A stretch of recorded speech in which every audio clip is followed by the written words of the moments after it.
Our struggle for independence majorly began in 1857 and ended in 1947. इस दौरान बहुत सारे हिस्टोरिकल इवेंट्स हुए जहां थाउजेंड्स ऑफ फ्रीडम फाइटर्स ने हमारे लिए अपनी लाइफ्स सेक्रीफाइस कर दी। आज जब हम फ्रीडम स्ट्रगल के बारे में बात करते हैं तो महात्मा गांधी, रानी लक्ष्मीबाई, शहीद भगत सिंह ऐसे कई सारे नाम लाइमलाइट में आते हैं। बट आज इंडिपेंडेंस डे के ओकेजन पे मैं आपको एक अनसंग हीरो के बारे में बताना चाहती हूँ जिनके बारे में बहुत से लोगों को आज भी नहीं पता है। आप सभी ने रानी लक्ष्मीबाई का नाम तो सुना ही होगा, पर क्या आपने कभी झलकारी बाई का नाम सुना है? झलकारी बाई का जन्म एक दलित फैमिली में हुआ था।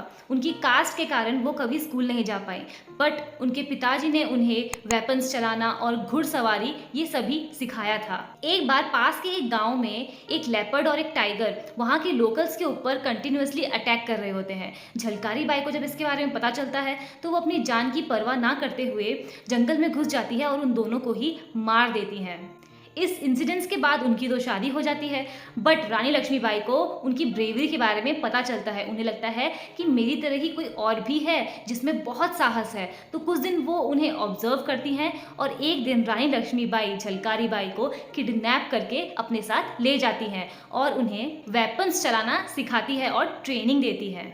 झलकारी बाई को ट्रेनिंग मिलती है रानी लक्ष्मीबाई से और वो बन जाती हैं क्वींस एडवाइजर। फिर 1854 में झांसी के राजा का हो जाता है देहांत। And as per the British rule of doctrine of lapse, सिर्फ एक बायोलॉजिकल एयर ही एक राजा की जगह ले सकता था।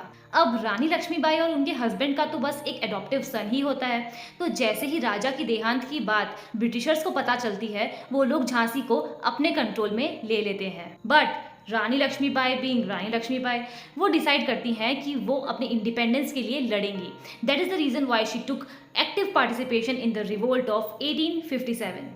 कुछ समय बाद ये बहुत ऑब्वियस हो जाता है कि रानी लक्ष्मीबाई और झलकारी बाई ब्रिटिशर्स के खिलाफ युद्ध नहीं जीत सकती हैं। तो इसीलिए झलकारी बाई जाती हैं रानी लक्ष्मीबाई के पास और उन्हें अपने बेटे के साथ भाग जाने के लिए कहती हैं।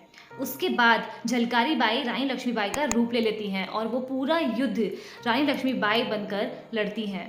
फिर रानी लक्ष्मीबाई को उनके बेटे के साथ सेफली भेजने के बाद झलकारी बाई भी शहीद हो जाती हैं।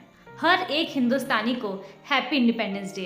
एंड मेरी ही तरह आप भी अपने फैमिली एंड फ्रेंड्स को किसी एक अनसंग हीरो की कहानी सुनाना मत भूलना।